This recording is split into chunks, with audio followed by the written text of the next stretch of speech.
Welcome to the You're Not Invisible After 50 podcast. I'm Kiran Kumar, founder and host of You're Not Invisible After 50. Despite the title, you don't have to be over 50 to listen to this podcast. No matter whether you're 25, 45, or 65, we can all learn lessons from each other to help us build a better, more fulfilled life. Come listen to the inspiring stories of all the phenomenal women over 50 who are kicking ass and making an impact. They are not invisible. I'm not invisible, and neither are you. So no matter what society says, life doesn't end at 50. In fact, it's just beginning.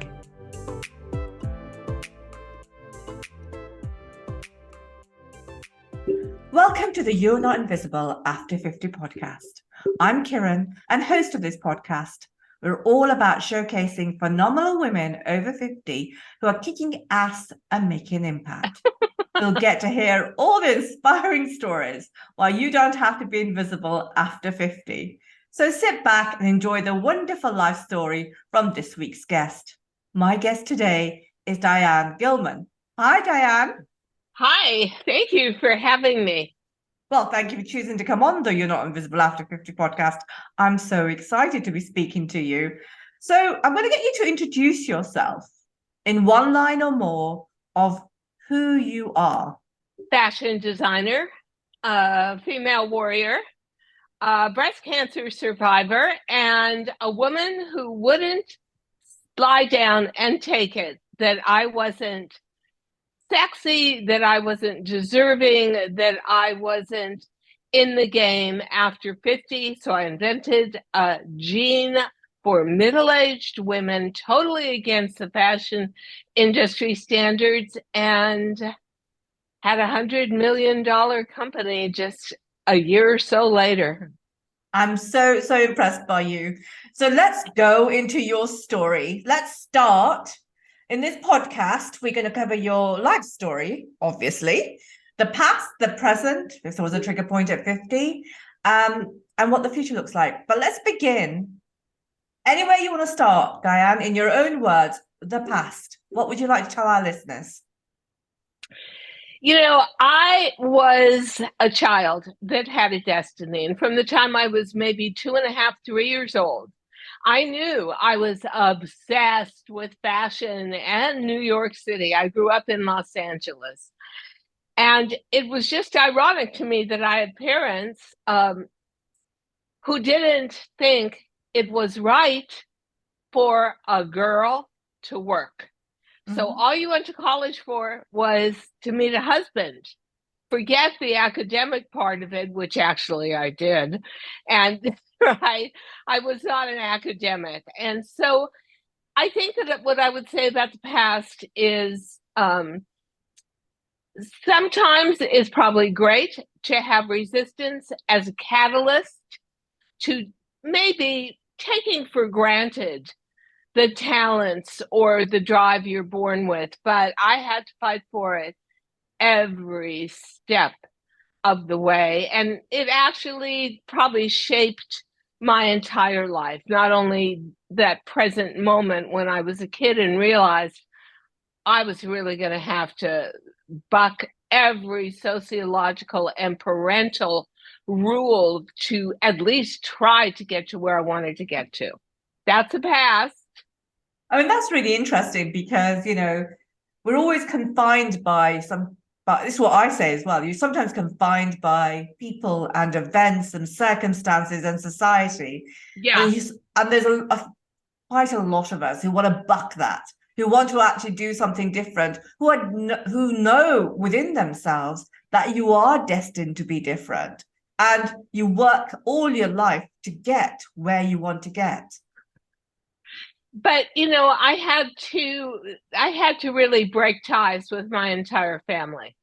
And there was just obstruction after obstruction, even to the point where I found out at 50 years old, and my mother just mentioned it casually, I'd left the family for a long time and then made an attempt to come back when my career was really at a certain peak. But my mother mentioned that I had gotten a 4-year scholarship to the Sorbonne for fashion and linguistics. I was very good at French. And they burnt the letter up because they just didn't want me to leave. They didn't want me to be in Europe because all that brought up to them was Hitler and World War II. Excuse me, I'm 77, so I was born in 1945. Understandable to a point. Um, I really had to ask myself at a very young age, what means more to you? Mhm. Family and tradition, even if you don't feel it suits you and you don't believe in it, or what you know in your heart is your destiny and your enduring love throughout your life, which is your talent as a fashion designer. And I made the choice that for me, it probably designing something great was like a surfer surfing the perfect wave, right? And I felt a sense of freedom. I felt a sense of accomplishment, a sense of energy. And as I got older and it became harder to dress myself in middle age, I really ballooned up, gained a ton of weight, all the wrong places. Um, then it became about dressing a vast sisterhood of women over the age of 50. And what would it do for their self-esteem, for their everyday life, for their energy level, for their love of self, if they could look at a mirror, put on a jean that didn't keep screaming at them, "You're too old to wear me, but you don't have a choice." Um, so I felt that my jean was honestly part of my legacy. That's absolutely fantastic. We'll go back to that in a moment. But what got you? Did you actually take a course or a program that got you into fashion design? What was that path like in terms of getting you there? I was not allowed to. I was blocked, obviously, from going to the Sorbonne, which really would have changed my life. Um, I was only allowed to go to UCLA, which had no curriculum for fashion. And then there was just such a social life at UCLA. Like we used to hang out in this area to have lunch. And I met Jim Morrison from The Doors. I met Steven Spielberg, who wasn't even going to UCLA. He was just sitting in it on some entertainment classes. So I started to meet a whole group of people, peripheral, including myself, who I met Frank Zappa, um, Janis Joplin, and I met people who led flashy lives, and I just started to create denim for them. And it was something in between a hobby and my love of the craft and wanting to get into design, but not really knowing how to do it professionally. So doing it more casually. Like I met Janis Joplin and she said, "Wow, man, your denim jacket is really groovy." And I had jeweled it and beaded it. And I just took it off and I said, "Oh, you like it? Here, take it." Oh, that's nice. So then stars started wearing my denim, and it was the hippie era. It wasn't about making money. It was about doing what you wanted, being artistic, being cool, and that was the past, and it lasted into my mid late 20s. And then one day I woke up and said, you know, 30 is right over the hill. Don't you think maybe you're just staying at the party a little too long? And that's when I decided, I was 27 and a half, 28, decided I had to come to New York. I had to take a stab at it professionally. But to your point at the beginning, no, I had no education. All I had was a deep belief in my destiny, again, to be a well-known fashion designer, and my love of what I hoped would be my future, which would be designing great clothing, period. So I had just enough money to buy an airplane ticket. I knew one person in New York who I wound up living with for 10 years. And that's it. I got on an airplane and I came to New York, and nobody wanted me. No, Oh yeah, no. nobody. I mean, I must have knocked on 1,000 doors and got 1,001 no's. And then my whole life has shaped up as follows. I feel like it's never going to happen. Oh my God, what am I going to do? And then a door opens. And so I was desperate to make money. I waitressed at a very famous nightclub called Max's Kansas City, where Andy Warhol and the Factory hung out at night. Worst cocktail waitress in the world. That was me. And during the day, I worked, this was unbelievable, in the old ladies' girdle department at Bloomingdale's. I thought, oh, I'm going to apply for work at Bloomingdale's. They're going to see how fabulous and fashionable I am, and they're going to want me in their best department. And oh, I was selling bullet bras before Madonna made them famous. And I literally bumped into the fashion coordinator of Bloomingdale's, who was crossing the floor to come into our girdle department and tell us we weren't making any money and we had to change all the displays. And while I did that with her, I said, hey, guess what? I'm a designer and I've got a collection I'd like to show you. 7 little pieces I made on my Singer sewing machine. And she went crazy. Wow. And they bought $100,000 worth, which would be the equivalent today of like $1 million worth, right? That was around 1975. And I burst out in tears and said, I don't have the money to pay sewing people to make that. I can't go out and buy that much fabric. Well, that was a store, Bloomingdale's, that really believed in talent. They bought the fabric for me. Oh, wow. They paid the labor for me. And for free, I got 2 weeks in a row, Sunday New York Times, centerfold double page ads, and all the windows of Bloomingdale's. It was the beginning of a professional career.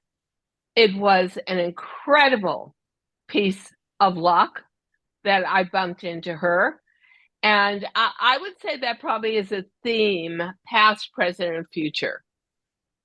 Having some improbable bit of luck put in front of me, and I recognize it's a push button to what I want, and I'm willing to work for it.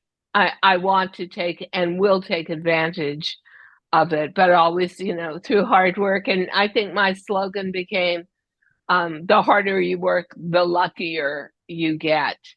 So, I mean, that's so phenomenal. It's so amazing. And I'm glad I pushed you just a moment ago when you said that's the past. There's more to your past. There's all this exciting story about bumping into someone and opening a door and, creating another phase in your life. And I think, Diane, I think it's those events are meant to happen, right? Those events are totally meant to be. And it's about, as you said, it's about recognizing that trigger, that button, that opportunity, and then going for it and making the most of it. So that is so interesting, so interesting. So that was in your 30s, I would assume, 30s, 40s? I was about 30, between 30 and 32 when that happened. And there were many times in my history of my career when I was about at the end of it. I mean, seriously, you have no idea how miserable I was being a cocktail waitress. But always at that pinnacle point when I'm starting to question myself and saying, I don't know, maybe this is never going to happen. Maybe I should give up. maybe I should get married like my family wants. No, then the opportunity, the door opening to the bright light would always happen.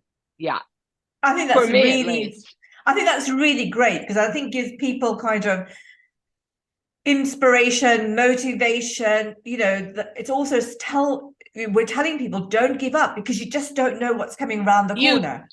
Right, you just don't know. And I'll tell you a story from a more ever-present past. So the gentleman I lived with for 20 years passed away when I was close to 50.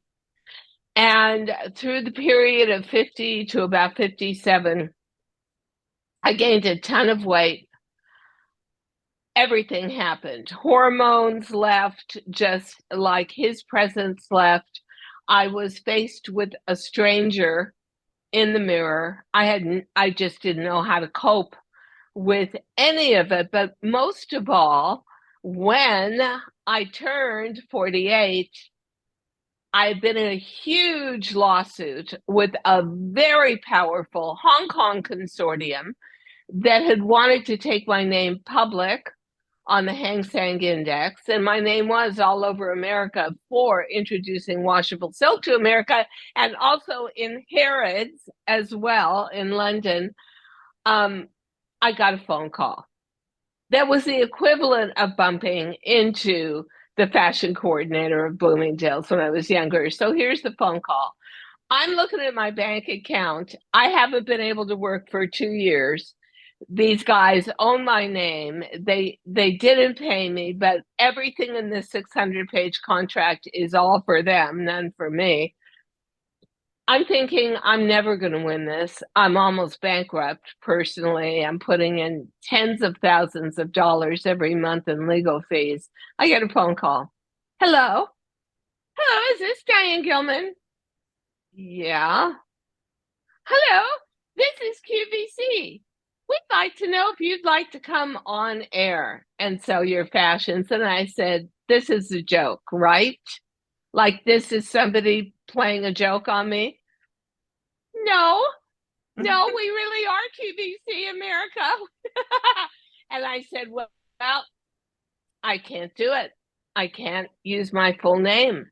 My name was the same name as the name on the label, and I'm in a lawsuit. And the answer was, remember, I couldn't use my name. I couldn't sell to any department stores. And I was literally in every department store in America. And the woman said, well, that's no problem. We've got plenty of people like you on there. We'll just call you Diane. Oh, well, okay. All righty then. We got that solved. And I went on there selling washable silk. And I thought, maybe I could do this. I didn't. I'm really, believe it or not, very photophobic. And up until that time in my life, I'd had very few photos taken. It was always about me hiding behind the label. Here's what I am. I'm my work. That's all you have to do. Just look at my clothing, love it, hopefully, and wear it. So I did that, and that was another piece of just such bizarre luck, because at the time we didn't have cell phones. That was 1994, 95. So if you weren't home for the call and your message machine wasn't working, there goes your life in a totally different direction. So I did that, and then I switched networks to QVC. They're now merged anyway. And then about 10 years later, I actually wound up on QVC England because I invented the perfect and the only middle-aged jean for my pudgy, out of control, middle-aged body. I just love that. And that took me around the world. Yeah, that was wild. So that was around what, the 50 mark, was it? The 50 mark was closer to when I got on TV the first time. 58 years old. I realized, oh, and by the way, customers used to write in and say, Diane, you're too pudgy to wear your own clothing. I mean, I really gained a lot of weight in middle age when I went through that hormonal change. So I thought, all right, I don't like the way I look. I don't want to be in hide me, don't look at me clothes. I'm depressed. I'm not enjoying middle age at all. I feel completely out of control. And what am I going to do about it? And I thought, I'm going to go out and find a jean that fits my body. I had a huge, I still do, huge spare tire around the waist, skinny little stick legs. That's a very common way to age. That's what your hormones do to you. And a rounded tummy and kind of a flat shelf derriere. And I tried for 6-8 months. I made every weekend, at least one day of every weekend, I just shopped denim category killer stores and departments. And I got a lot of the same thing every time, which was, excuse me, ma'am, it would be like some teenager on spring break as a store clerk. And they would say, you're too old to be shopping in this department. Oh, thank you. Thank you. One more stab in the middle-aged heart. And I started to feel invisible. Like nobody wants to dress me because I'm imperfect. Nobody wants to even see middle-aged women. And how unfair is that? Your life can't, tell me, it can't be over with at 50 or 55. So I thought, you're a designer. Go out and buy 4 yards of denim and take your own measurements and make yourself a jean. I had sewing room at that time in New York City. I found some stretch denim, took my measurements. I could actually make patterns. I made my own pattern to cut out. We sewed it up.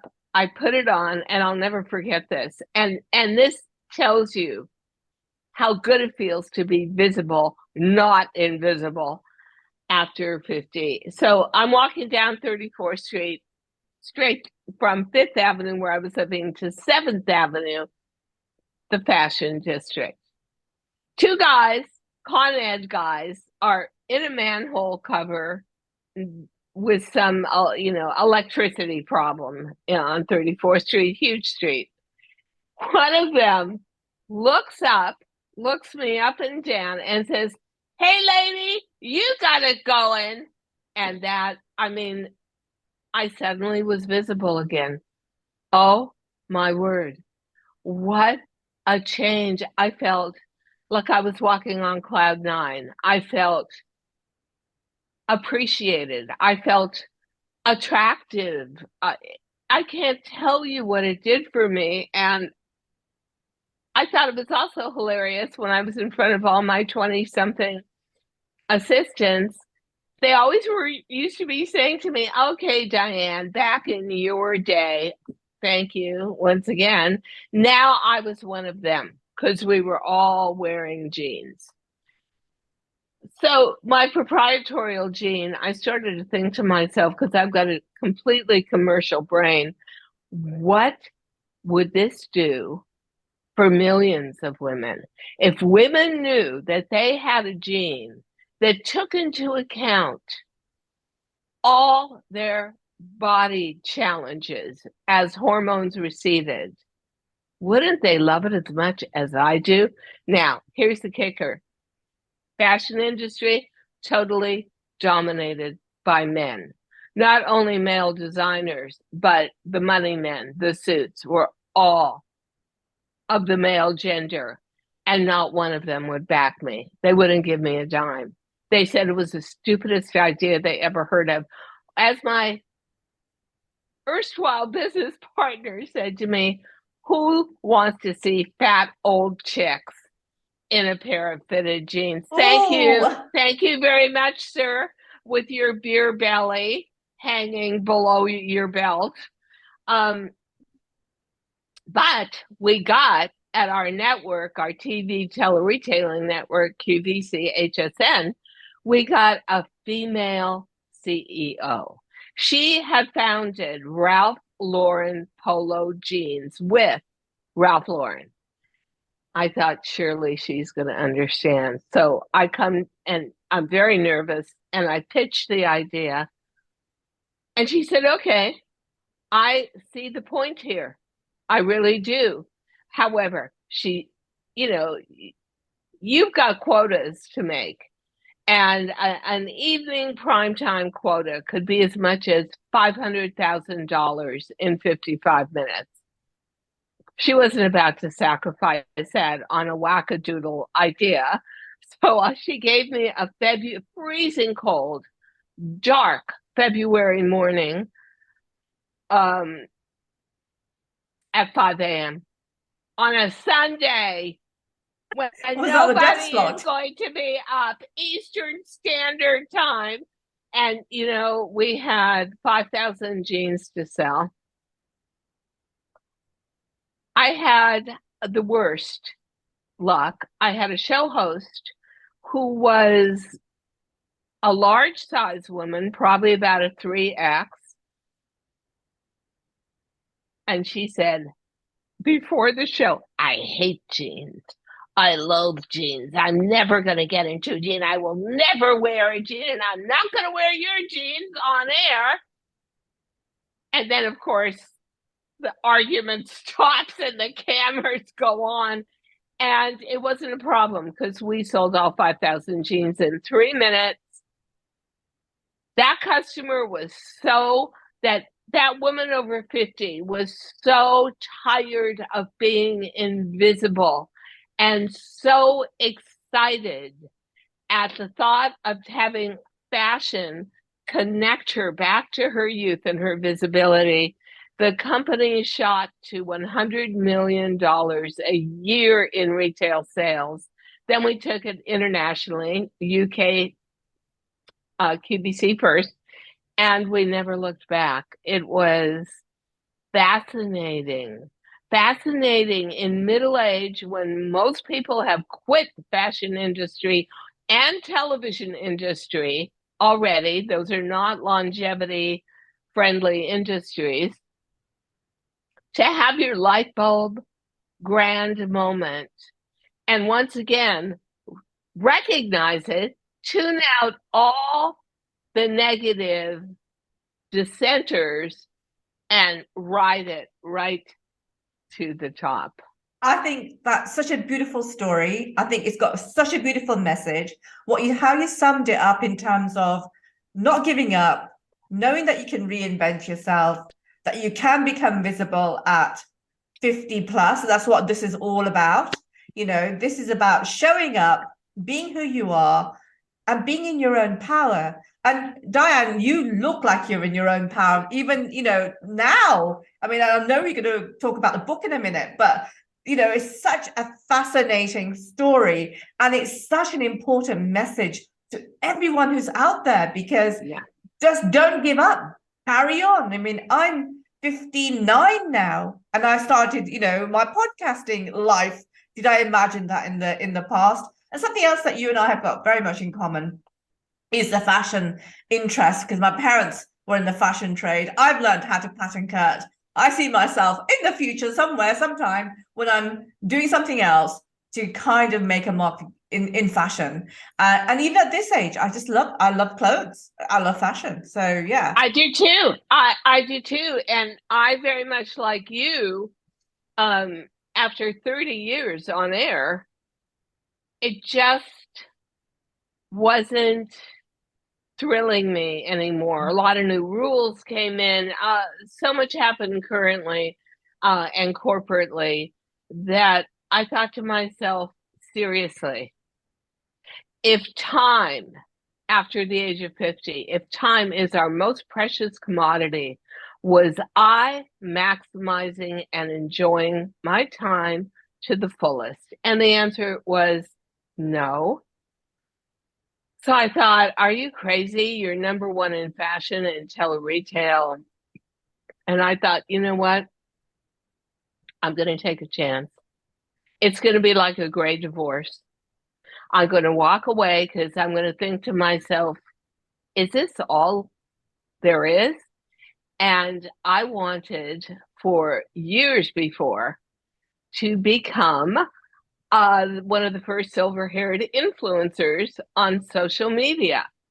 And I got no encouragement and nobody understood why I wanted to do this. I simply wanted to take the foundation of my message, which was about taking women over 50 and giving them hope and options and choices and support, and taking the message wider than just denim, just a pair of jeans. And I did it. I did it. And I knew that I wasn't the kind of personality that could ever retire. That looked like just a long black tunnel to me. I need to be purposeful. The good news is if you decide to make a switch like this, if you decide to fill in a huge gap in your life at some age after 50, you're smart by now. You have a lot under your belt and you know yourself. So be honest with yourself. And while everybody else was saying to me, oh, now you can just relax. No, not me. Or, oh, you're going to be cruising and traveling all the time. No, I did that for more than 30 years of my career. I used to actually commute back and forth, New York, Hong Kong, twice a month. Oh my gosh. I set out, I thought, okay, I think I could do this. I'm going to do a few podcasts. Well, within 5 weeks, I was offered my own weekly podcast. Within 10 weeks, I was already called an influencer and offered my first products for women over 50. I just got my second product, skin this time for women over 50 to represent. And so I am learning loads of new things every day. I am having a blast. I am the captain of my own ship, as we all are, and that is probably the most important lesson to learn. Block out all the blah, blah, blah, blah. You should, you could, you can't, you won't, and follow your heart. Follow your gut instinct. I totally believe in that. I mean, I follow my gut instinct. I mean, I suppose I thought I was going to retire. You and I are very much like-minded. You know, I'm like, do not give up, do something different, switch. And I wouldn't have thought what I'm doing today, I was going to be doing, say, I wouldn't have thought about it 5 years ago or 3 years ago or 2 years ago. And that's where we are now. And also now I have kind of ambition and motivation to do something different going forward. And I'm very much like you cannot retire. I mean, you cannot stop until you die. That's it. Yeah. Right? Absolutely. Yeah. Although you may feel that society is in its own way holding you down, I would like to say that if you just take a look at what is going on, and I always say this, crass as it is, follow the money. Okay, so 2 years ago, Sports Illustrated featured a 58-year-old model on their cover of their Sports Illustrated big issue. It sold. Then the next year, 2022, they featured Elon Musk's mother, May Musk, because she was a bathing suit model in her youth. Unbelievable sales. This year, someone who I see all the time, because we get our hair done by the same guy, Martha Stewart, she breaks the bank. Mm-hmm. They go crazy. They're sold out, online. Of course you can get in, but paper-wise, they're sold out in 1 second. And she's an 81-year-old woman, still looking great. And she does look great in person.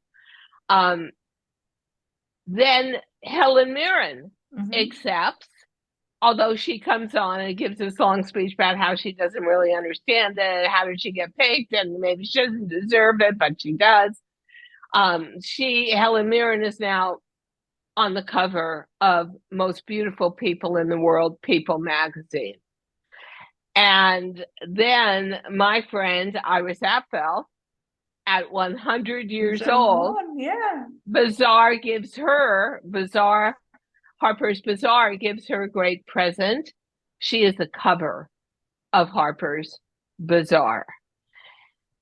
So here we are, and I never watched the Oscars, but I loved that movie, Everything Everywhere All at Once, because I think that's how my brain works, right? I've got a million scenarios going. I could have been, I wasn't, I am, I might be. Look at the past, look at the future. They're colliding. So Michelle Yeoh is 64, but also Angela Bassett was nominated 64. And Jamie Lee Curtis wins supporting actress after Michelle Yeoh wins actress. Jamie Lee Curtis, 65. Okay, ladies.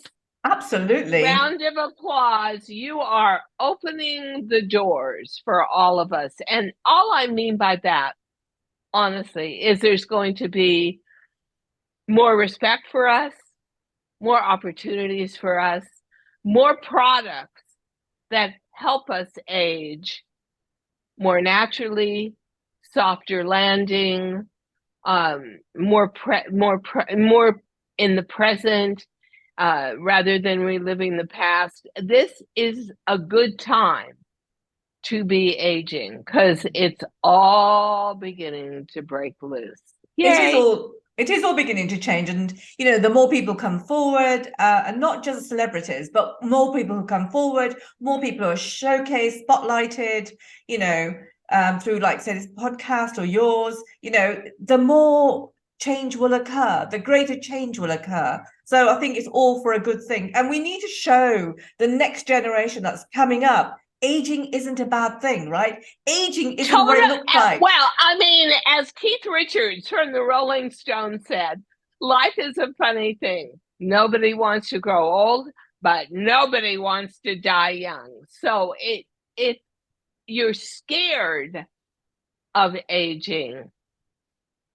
You honestly, there's nothing to be frightened of, because you are at a point, if you're in your late 40s, early to mid 50s, where you can still prepare for it by changing your diet, changing your exercise cycle. I'm not telling you that it doesn't take work. It is a very particular slot in life. It's not middle age, and it definitely is not youth. But I think what we see in old age is starting to lose everything, losing your friends, losing your mental acuity, losing your physical strength, losing choices.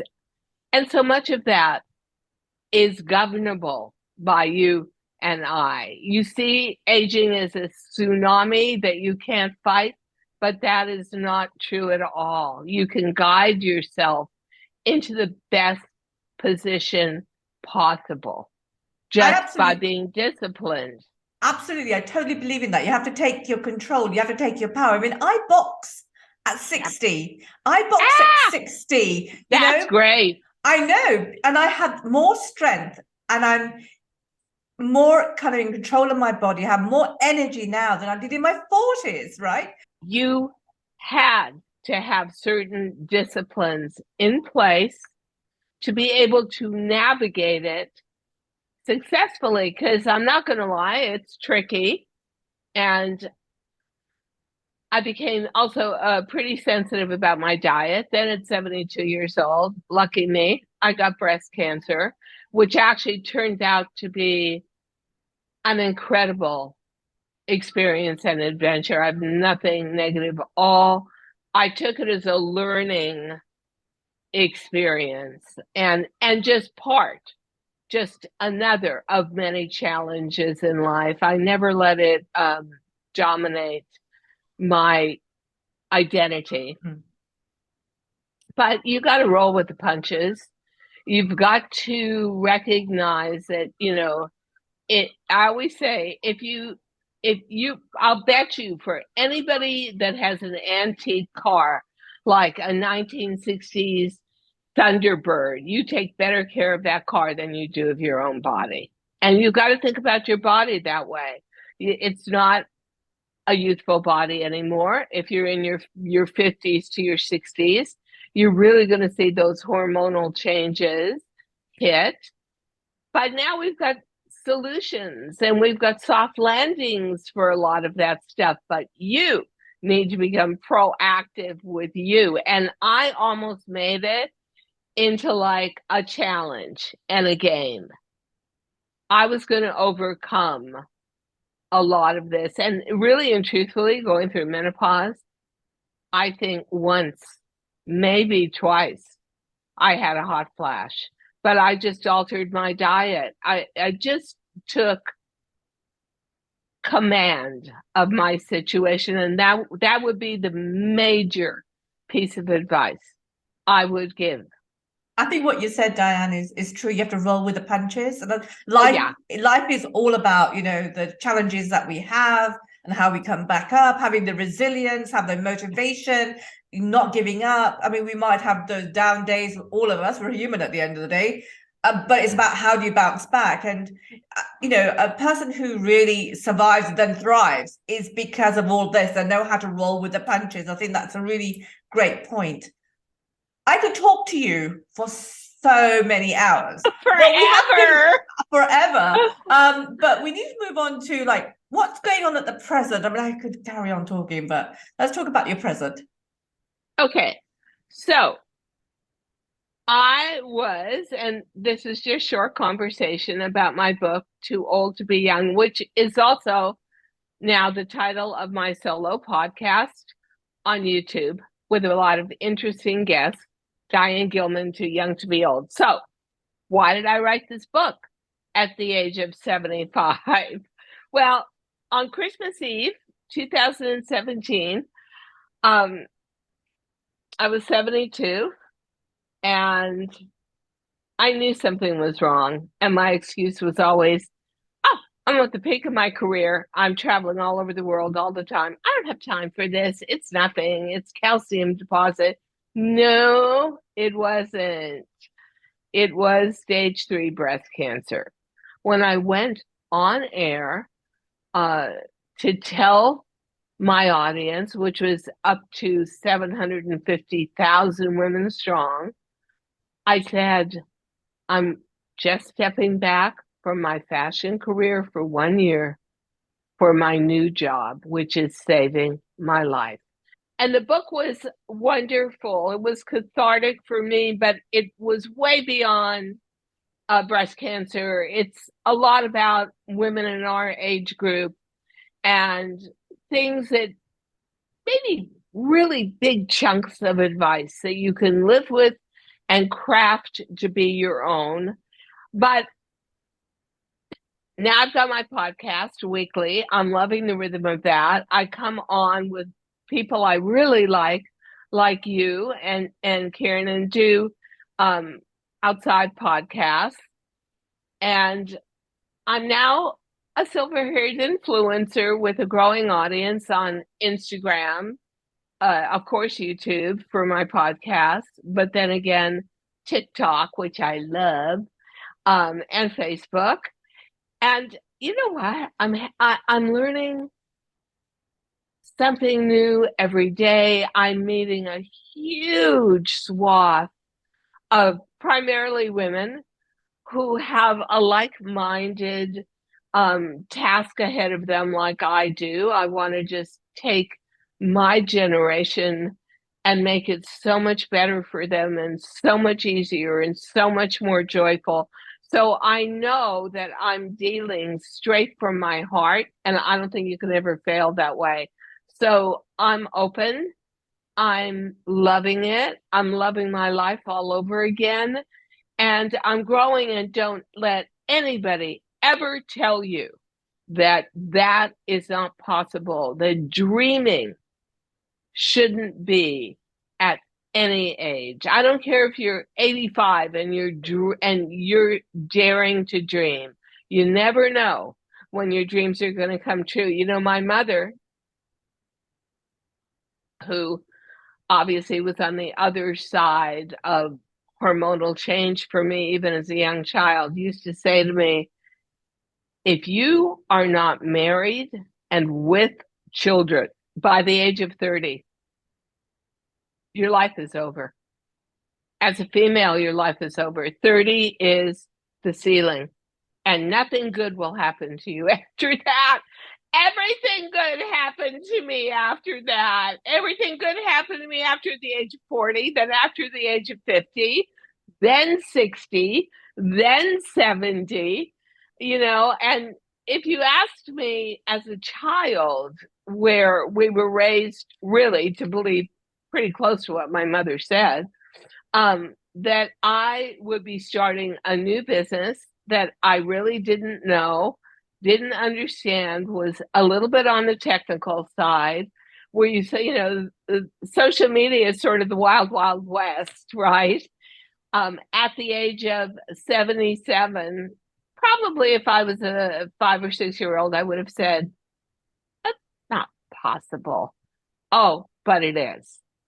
And I will tell you that the joy that I'm experiencing helping other older females is just going to add to my longevity, because joy of life and purpose is a great motivator for adding each year to your calendar, your personal calendar.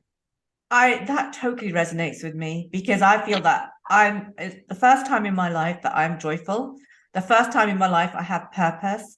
And as you have said, wow, the thing that I think about, that if it comes from your heart and you deliver with good intention, yes, then you are getting it right for yourself, but you're also getting it right for others, right? And I hear you, Diane. I feel you, Diane. I understand you, Diane, because you and I very like-minded in that way. Just love it, love it, love it, love it. So let's go on to let's collate all that wisdom and those nuggets of tips. Can you give me the top or 5 tips for anyone who's under 50? I can give you 4 tips. Okay. I wrote down 4 tips. I wrote down 5 tips for over 50. But the first is, don't dread age. Just prepare for it. Get it under your control, and you'll feel much better about it. And don't fool yourself. I see so many people at the age of 55 and 60 eating like they're 5-year-olds.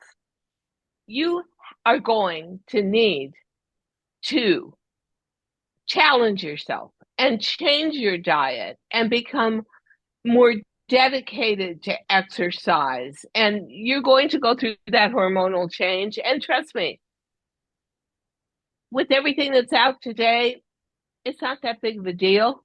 Mm-hmm. And you'll come out the other side and you'll start putting yourself back together again. Age can feel intimidating, but you know what? It's like a tsunami that you can outsurf or outswim. Make it another job of yours. Make it a bit of a career to age healthy and correctly. Because really and truthfully, people used to say this to me all the time, and I thought, oh, God, I hate these stupid phrases. They're so hackneyed. You're nothing without your health. Well, you will find out as you get into your 50s that there are going to be challenges, and that saying is really true. But once again, if you precede it by changing into good habits from bad habits and almost making a game out of it, which I did, you are going to feel proud of yourself and enjoy that transition. You know what? Get into the groove, ladies. It's the beginning of what could be a wild and pretty terrific adventure. Getting Beautiful, older. beautiful, beautiful, beautiful, beautiful. And what about the top 5 tips? You've got 5 tips for anybody who's over 50. The first one would be recognize where you are as a whole new and unique period of your life. I like to think life has 3 acts. First act is infancy through youth, so till you're 18 or 19. Next is the bulk of your life, which also goes to sailing to the edge of the universe, which most people think they're just going to, the earth is flat, and after midlife you just fall off and you're invisible. But recognize and acknowledge that this is a really crucial and precious part of your life. And then get and realign your mind-body connection. Like for me right now, I was a runner for years. I'm 77. I'm suffering from arthritis, and I do mean suffering, underline that, in one knee. And my brain is still active, wants to do this, wants to do that. My body is not working at the same stage right now, so I'm in physical therapy and getting all these gel shots in my knee to bring that together. And I was very resistant to that. And you know what? I was stupid. I should have done it 2 years ago when the pain started. But mind-body connection, super important. And then, as David Crosby from Crosby, Stills and Nash said before he passed, at this age, he was in his 70s, time is our most valuable commodity. It blows me away. I think the earth is such a miracle. I think the beauty of the earth, I think friendship, I think creativity, I think so much around us is a miracle, but nobody ever sees it that way.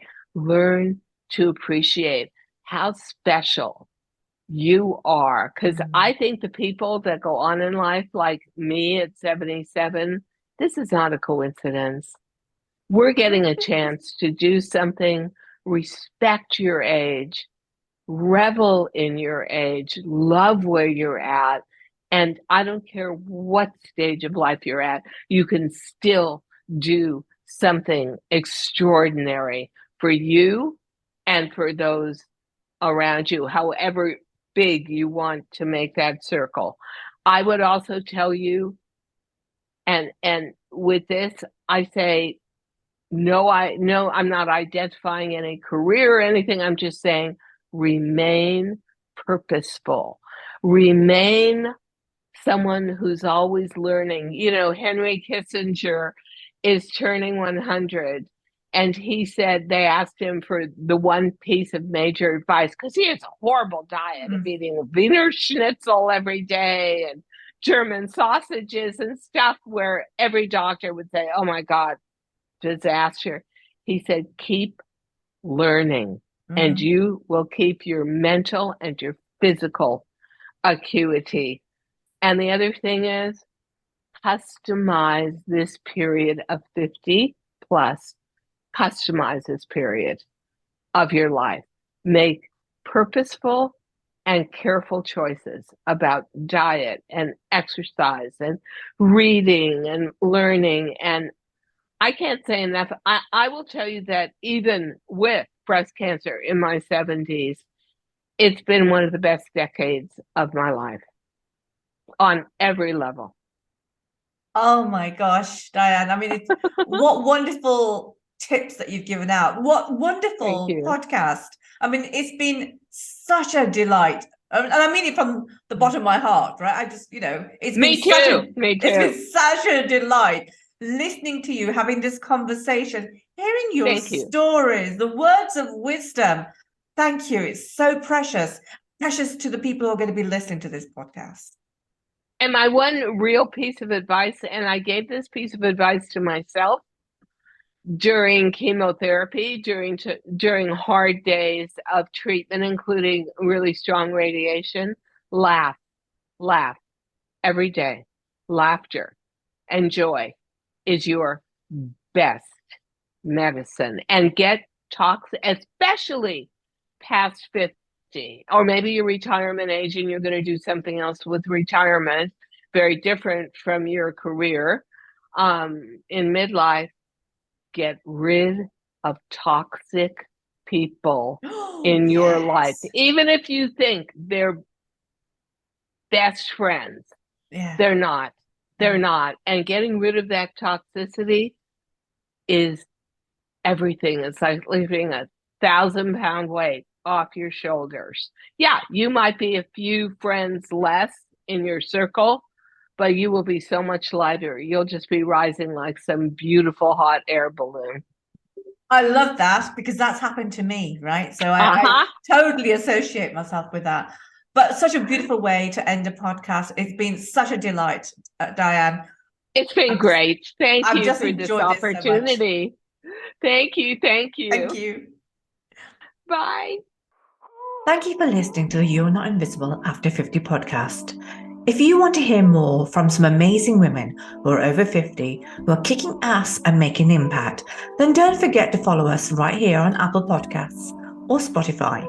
Remember to subscribe, rate, comment, and share with other women through your social media. Let's spread the word across the world that you don't have to be invisible after 50. Check out our other services on www.you'renotinvisibleafter50.com and follow us on Instagram, Facebook, LinkedIn, TikTok, and YouTube. And always remember that life doesn't end at 50. In fact, it's just beginning. But wait, we have even more to offer. Join us and tune in to our other podcast, Shamelessly Untamed, a transformative series that encourages you to embrace your true self and celebrate your uniqueness. Make sure to subscribe to Shamelessly Untamed podcast on Apple Podcasts or Spotify. Don't forget to rate, comment, and share with anyone who can benefit from its content. Explore our additional services at www.roaringahead.com and be sure to follow us on Instagram, Facebook, LinkedIn, TikTok, and YouTube. We look forward to you connecting with us. Thank you.